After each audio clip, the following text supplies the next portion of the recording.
What's up, you guys? So I'm back here with a brand new video. Since the last video did so well on tips and tricks on how to get to $200 per day, I'm going to do another video that's similar to that, where I'm going to give you guys my top tips and tricks that I think you should know before you accept any DoorDash order or any order on any platform for that matter.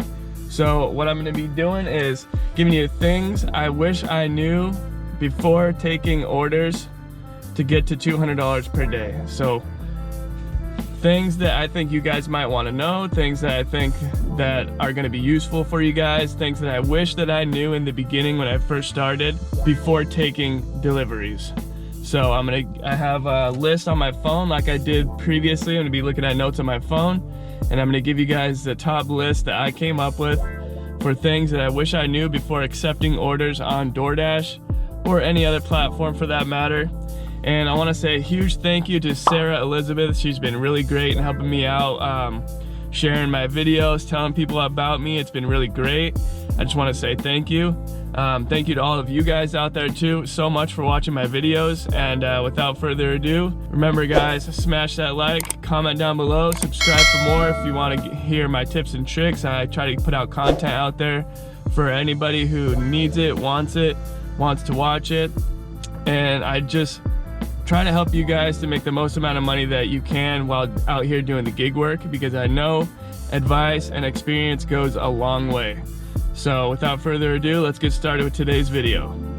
So here are some of the things that I wish I knew in the beginning when I first started to look out for before accepting each order that I accept. So make sure you're paying attention to how many miles it's going versus how much the payout is. I know I've said this in a previous video, but I really want to make it clear because in the beginning when I first started, I wasn't paying attention to how far it was going. I was only looking at the payout. And I'm sure that some of you out there are similar to me in that regard, that you noticed that you weren't paying attention to how far it's going. And let's say the order was $10, but it was going 10 miles. And you accept it and you're on your way there and you're thinking to yourself, wow, this is pretty far for $10. So I just want to make it clear, before you accept the order, pay attention to how far it's going versus how much you're getting paid. So I like to call it the mile per pay ratio. And what I try to do is I try to stay between the miles. If you double the miles, that's how much the payout is. So I try to do that. Like, let's say, for example, if the delivery is going to pay out $12, I prefer it to be around 6 miles max. Sometimes it's less. You just get lucky that way and it's less. So you end up getting a better delivery that way. But that's what I like to pay attention to. And that's what I want everybody out there to also think about and pay attention to, because in the beginning, when you're first getting started, you might be getting stressed out. You might not be thinking about everything in terms of being the most efficient. You're just thinking, I want to stay busy and I want to take a bunch of orders, or whatever you might be thinking. Just be aware of that. Know that how far you're going versus how much you're getting paid is a really important thing in the long run. For the end of your day, you'll notice that it stacks up better that way. At the end of the day, you'll end up making $200 versus making $130, $140 in a day if you pay attention to that. So be aware of that, you guys. Another thing I wanted to mention that I've already mentioned in a previous video, but it's very important, so I think that it's worth mentioning again. Make sure that you're paying attention to where you're dropping off the delivery that you accept, because if you get dropped off in a location that's desolate without any restaurants around or without many restaurants around, you're gonna have a harder chance of staying busy that way, because you get dropped off in a place where there's no restaurants. And just think about it. If there's no restaurants and you get done with the delivery and you're there, then you're gonna have to either drive back to where you came from to get another delivery, or have to drive to another area that has restaurants. So what you wanna do before you accept each order is look on the map when it sends it to your phone, and before you hit accept, take the 30 seconds it gives you, or however long it gives you, look at the map and think, okay, I know there's restaurants in that location, so I'm gonna take this delivery. Or do things like, oh, this might be an okay delivery, but is it gonna drop me off in a location that's empty with only houses around and no restaurants? So where you get dropped off at on each delivery is something to pay attention to before you accept it. I used to, in the beginning, just take deliveries as quickly as possible, thinking, oh, that's good enough money, I'll take it. Oh, that's good enough payout, I'll take it. But it really comes down to slowing it down a little bit, paying attention to which ones you're taking, looking at the map, looking at how many miles you're getting paid for how many miles you have to drive for how much you're getting paid, where it's dropping you off at. So drop off location, very important, you guys. Pay attention to that, because that equals, you know, anywhere from 10% to 30% more money throughout the day, because you're getting dropped off in a spot where you're going to pick up another order, good order, potentially a lot quicker than having to go to a place that you didn't pay attention to. You accepted it, it takes you into an empty place, somebody's house, let's say, and there's no restaurants around. Then you have to drive back to a location that has restaurants. So you don't want to be doing that. Pay attention to where you get dropped off at before you accept it, and you'll make a lot more money. One more thing I want to mention is check how many items are in the order, because you can do that before you accept it. It usually tells you the number of items that are going to be in the order before you accept it. So look at how many items there are, because usually, in my experience, the more items there are, the higher the tip is going to be, because of just the fact of when people tip, they tip a percentage. We all know that. That's usually what people do. Not always, but that's usually what people do. And if it's prime lunchtime, prime dinner time, and you see that there's a lot of items in the order, it can potentially mean that you're gonna get a higher tip. So pay attention to that before you accept it as well.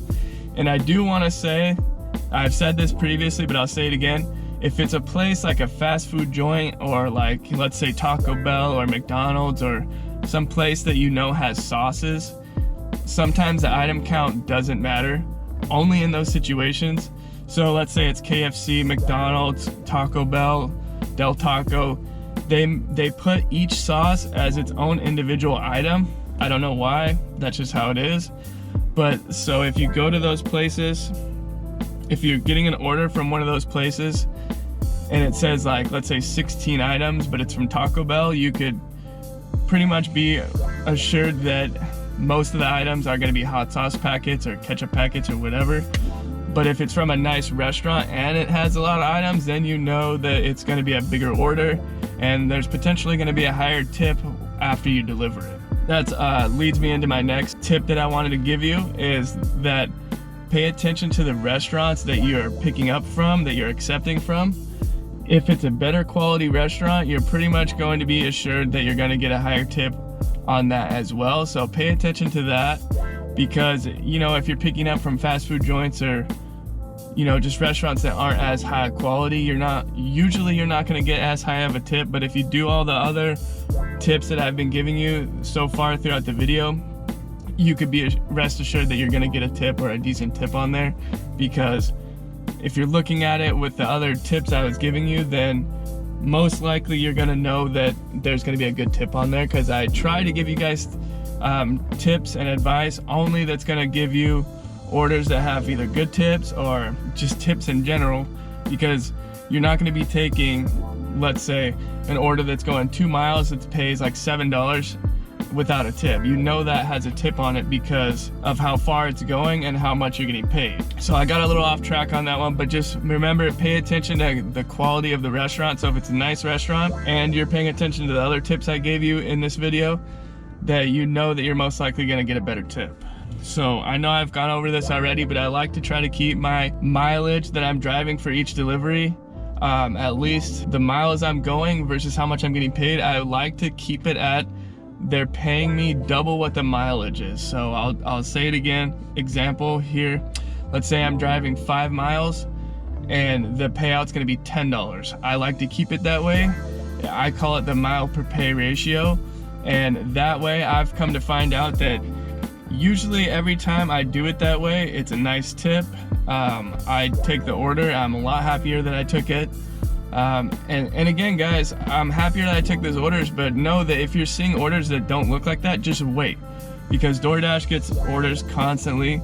You can wait an extra 30 seconds, 2 minutes, 3 minutes.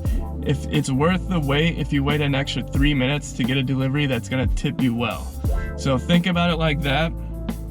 You don't have to take every order, and you don't have to feel like you need to take the orders that are coming on your phone. Wait it out. Waiting an extra 5 minutes to get a better payout order is always worth it in my opinion. So don't just go with the orders that are showing up on your phone. And because I've had times where on my phone I just kept getting crappy order after crappy order after bad order after bad order. I've had those days too, but you're not always gonna get the orders that you want. Yes, you might have to take one that you wouldn't normally take sometimes, but still try to wait it out. DoorDash is usually very busy, and the other apps are usually very busy enough to where if you wait, you'll get an order after that pretty soon that's an order in your parameters that you want to take. And that leads me into my next point here. So set parameters before you start working. Make a list of things either in your head or you write it down that you want to abide by, like rules that you want to have before you start delivering, so that you know when you see the deliveries come in that you want to take, that you're like, okay, that checks off these boxes, I'll take it. Because you don't want to go out there and not have those parameters for each delivery that you're going to take, because you'll go out there and you'll make mistakes easier that way. You'll take orders that you wouldn't normally take because you don't have those parameters set. So I always like to say, set those rules, those parameters, whatever you want to call it, have them in your head or have them written down somewhere, so that you know when the orders are coming to your phone that, okay, it checks off 80% of the boxes, I'll take it. Okay, it checks off 70% of my parameters, I'll take it. Because you don't want to end up getting flustered or getting stressed throughout the day, not knowing which ones you are going to want to be taking. So if you have them written down, or if you have them in your head, or you just plan it out ahead of time without just starting your work and not having those ideas or those parameters in your head, it works out a lot better. So set those, make sure you have those set. You'll make a lot more money that way, because in the beginning, I will say, when I first started, I didn't have those rules, and it just ends up being where you take a bunch of orders that are, you drive too far, you only look at the payout, you're not looking at the mileage, you're not looking at the item count, you're not looking at the restaurant quality. You just start taking orders thinking, oh, I'm making money. But really, at the end of the day, if you do it that way like I was in the beginning versus how I'm doing it now, I make much more money now. I make much smarter decisions now. I only take orders that tip either very well or at least tip in general, because in the beginning I was taking orders that I didn't know this, but they weren't tipping, and I'd be upset about it, and it would just discourage me. And it's just better to have those parameters set, those rules for each delivery that you take, so that you don't end up becoming disappointed and disheartened in the end. And I'm just putting these out there for you guys because these are the things that I've learned along my way, and I want to give back to you guys so that you can make the most amount of money that you could possibly make while you're out there doing gig work or deliveries or whatever it is. And these are the things I wish that somebody told me in the beginning, because I had no idea. I was just out here trying to make money, be my own boss, and be outside and driving my car, but I had no idea that there's so much that goes into it. Yes, it might sound like a lot at first to pay attention to, but if you do these tips and tricks that I've been giving you in this video and in my previous video, it becomes like a second nature, and you start doing it without even thinking about it. So the quicker you start, the better off you're gonna be. You'll start to learn to do these things like second nature. You won't even have to think about it. You'll just be having better days more often than having worse days. And like I said, that's just another reason why I want to put this out there for you guys, so that you guys have better days, you make more money, and I want to see people succeed. So this is another reason why I make these type of videos. So there you have it, you guys. Those are some more tips and tricks that I wish I knew before I started and before I accepted every delivery that I accepted. And I really hope that you guys got some benefit out of this. I really hope that this has helped at least one of you out there. And I want to say thank you again so much for watching. Smash that like button. Comment down below if you have any questions, you have anything to say, if you want to ask me anything, you want to tell me anything. any experiences at all. I try to reply to every comment that I get, so I'm always in touch with you guys. And remember, subscribe for more, click on that bell notification so you always get my latest content when it comes out, and I'll see you guys in my next video.